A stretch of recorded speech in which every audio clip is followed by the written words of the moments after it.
Is it possible to take this small, skinny $3 wreath and give it as much impact as a full-size wreath? Let's find out. I have a voluminous filler flower bush and a rose bush for a pop of color.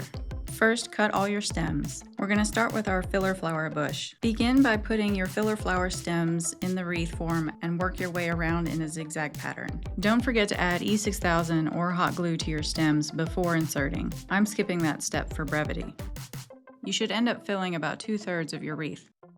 This particular rose bush comes with roses with baby's breath and roses without. We want the ones with the baby's breath, and we want to take off the dark leaves. We want that baby's breath because that little bit of white is going to tie into the sign we're going to use later.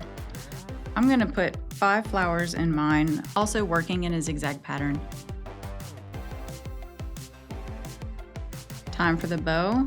I'm going to make a simple bow with just 3 loops, and I'm going to make my loops a little taller than my roses. I'm going to pull out a lot of material for the tails. I definitely want long tails for this because those tails are going to help create a visual line that will add to the visual weight of the entire piece. Just use a chenille stem to attach your bow to the wreath. I'm going to position the bow right between our first 2 roses, and I'm going to straddle those ribbons over the first rows. Secure the bow and tuck any excess stems into the grapevine. Then use E6000 or hot glue to really lock them in. Now thread that tail through the wreath. It's looking pretty good. Now we're going to add our sign. I'm taking 2 zip tie mounts and I'm attaching them a little bit unconventionally. I'm going to attach them to the wreath first instead of attaching them to the sign first. This is going to help me find the exact placement that I need for my sign. You don't have to use red chenille stems. I'm just using red so you can see better. They have their own adhesive, but we like to add a little bit of E6000 to make them extra secure.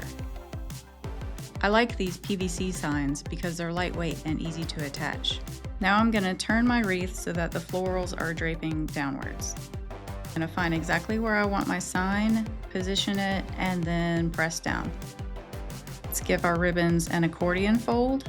Or you can curl them if you prefer. Just keep them long. Mine hang about 10 inches past the sign.